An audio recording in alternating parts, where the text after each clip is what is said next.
Hey everybody, how's it going? It's Joe from Pause and Select, and this is the second part of my undetermined, indeterminate series of videos on my thoughts and ramblings on things in the process of editing manga, as well as, I guess, video editing in general. As always, the caveat is I am not a professional video editor. These are just simply my observations. And what you take away from this is really up to you. Now, I know the previous video was really long simply because you got to see the exact process as it was going on, and I apologize for that. This one here is going to be a lot shorter. I promise you on that. Because I've already got this. I've already got the stuff made up here. So I hope you guys enjoy this. And yeah, so the topic we're going to be talking about here is the Kuleshov effect. Now, you may be familiar with this already. It's the essentially by it was coined and first theorized by Lev Kuleshov of the Moscow Film School in the 1920s, 1930s. And it's a really straightforward idea, but it's an absolutely essential piece when it comes to understanding or applying film editing. And the Kuleshov effect is applicable to pretty much anybody who edits video. If you edit video for a YouTube channel, if you make any video for anything, it's very important to be incredibly aware of the Kuleshov effect because it is a very useful tool, and it could also lead to some very interesting ideas. So what is the Kuleshov effect? Well, Lev Kuleshov essentially argues the importance of interstitiality when you're talking about cuts.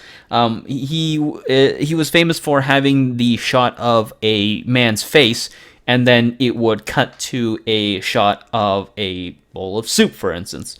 And then the next time he would do it the same thing. So he would have the shot of the man's face, and then he would have it cut to I believe it was a coffin.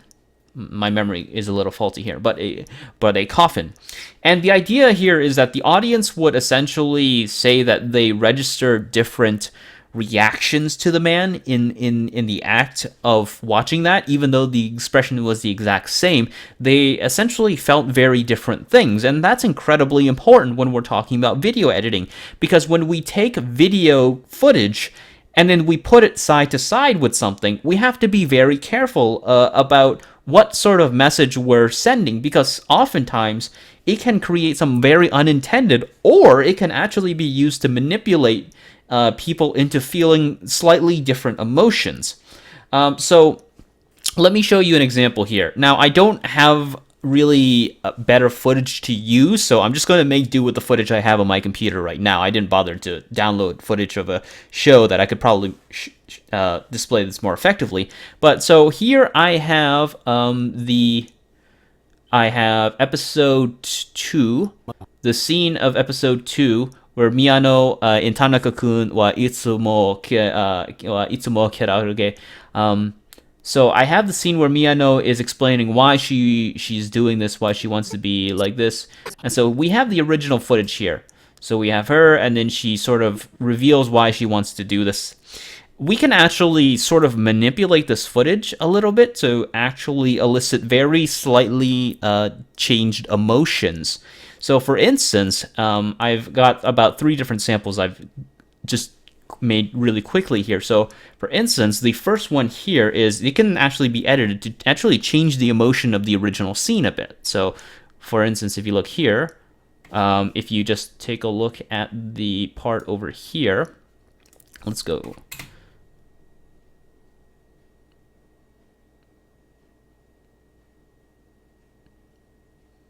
So in this case, what sort of thing are we feeling? Well, it's possible it could be a feeling of rejection, and thus you have the action and reaction shot.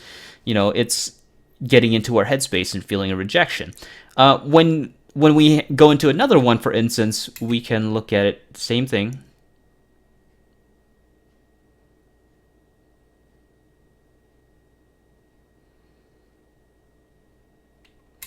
So that changes the emotion now. Could that be something like, say, regrets, or could that be like could that be a relationship issue, or anything?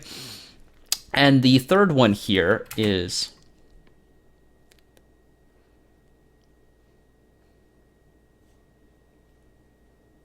itself could be some sort of well, I would say this one is more closer to something like regret, rather than this one could be something like rejection. So, could be it could be something related to rejection.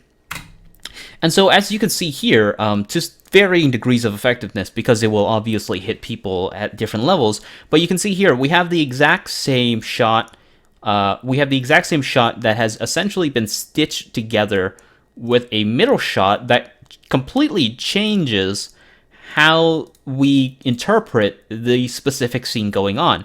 Now, the original scene had absolutely nothing to do with this, but you can see how the middle scene essentially recontextualizes the original footage to change the meaning of the scene that's occurring right now. And so this is something that I think people have to be really careful about, because oftentimes people will do this unintentionally when they're creating videos, as in they can link scenes together simply because they think it works in a specific context, and then all of a sudden people start having this sort of unknown but nagging interstitial meaning that comes about it. So, as always, gotta watch out for that. Now, why is this important to manga? Well, manga itself is actually very interesting, because manga can arguably have very similar challenges with the Kuleshov effect itself. It's a little bit more broad, but when we go into sequential art, so one of the big benefits of a show like this is we have a very clear idea of how the sequence runs. So as you can see here, it goes, you have three clips here, got the transition out of the headspace, 3 clips, very easy. Everybody knows how to read this. Everybody knows how to read this. That's really easy. However, let's go into a manga here. So I've got panels here from Happiness. It's a manga that's ongoing right now. So I've got panels from Happiness here. Let's take a look at how this plays about. So as you can see here, all of these pieces come together. Now here's the really interesting question here. What do you think is the message that's being conveyed? Now, I would say that at a first glance, most people will probably say isolation. And the reason why is because the manga panels here are structured in a very specific way to essentially elicit a very specific mood, and that is isolation. Why? Well, the answer, quite simply, is because people at a first glance will tend to read the frame from the top left to the bottom right. And so as you can see here, it'll go from the desk to the establishing panel, down to the girl, and then it goes to her. In this case, we can infer through the subject to subject and aspect to aspect panels that she is essentially isolated from her class. If we read it the other way around, we can infer that from here she is still isolated simply because we have the establishing panel in the center. So the layout is very important when it comes to try and sort of declaring exactly what your message is. It's very, very important. And this is very interesting because isolation isn't actually the intention of the original panel. The original panel actually went from here to here to here to here. And so how do you reconcile something like that? How do you reconcile all these different panels, which essentially run as clips? Because when we're reading a comics or when we're reading manga, they are essentially clips. And in this context here, we can say, well, we have to watch out for Kuleshov, because we have shot to shot, shot to shot to shot. you have a very clear idea of how it proceeds. But when you run into something like this, when you're editing comics, how do you control something like that? How do you control when people read from left to right? Or if they are reading manga from right to left? Because let's go to the next one here. We can see this again crop up here. I've cleaned this up a little bit to sort of more closely reflect what's happening on In Happiness here. So this is a bit more accurate one, I would say. So now you see here, you see three different things. You see the desk, you see the girl, and then you see the desk, you see the girl, and you see the classroom. Now, this is, if you're reading from left to right, the desk is actually an intercut that also acts as an establishing panel. That's not really an accurate rendition of what's happening here. Because originally we had the establishing panel here, but now we don't have it here, because technically speaking, we don't really need it right now. But how do you account for that unintentional establishing panel? If someone's reading it from left to right, how do you account for that unintentional establishing panel? Because right now, it looks like there's the desk, it sets up the scene, there's the girl, and then she's isolated. But again, that's not what it's doing. That's not what the original source material is doing. And so we have to be very careful about how that can be manipulated. So the more accurate rendition, however, is there's the establishing panel, which doubles as the introduction into the scene through that particular panel. Then it moves to her, then she observes the desk. So how do we get that to happen instead? Well, it's actually fairly simple. So let's see here. We can actually sort of stagger this out a little bit here. What you can do is you can actually stagger out your content here.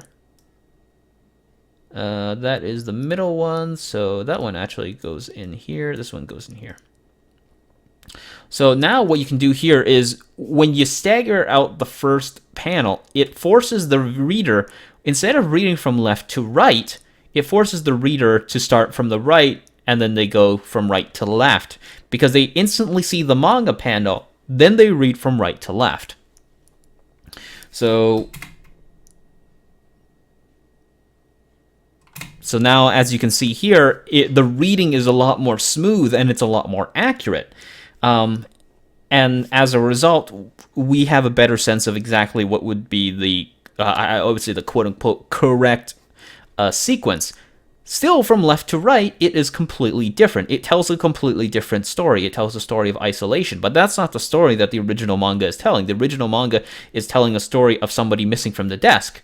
So to account for that, to account for a story that is paneled from right to left, that ends up being read left to right within a video frame, we essentially sort of have to shift the panel sequencing and introduction around. So we have to shift it from right to left. And that's really important, because when you go into the act of reading manga itself, you make the effort to read from right to left. However, when you're reading video, most people read video from left to right. So when you have to factor that in, if you're going to be editing manga panels, when you're editing manga panels in that sort of fashion. And that is pretty much it. I hope you guys enjoyed this video, and as I said, yeah, this was a lot shorter one because I've got everything all set up properly this time. But I hope you guys enjoyed the video. If you have any questions or concerns, definitely let me know. And sometimes, sometimes this isn't even that applicable. Sometimes it really doesn't happen. Sometimes people naturally will read from right to left if they see manga, but you have to oftentimes factor in the possibility that you're going to have to prime people into this.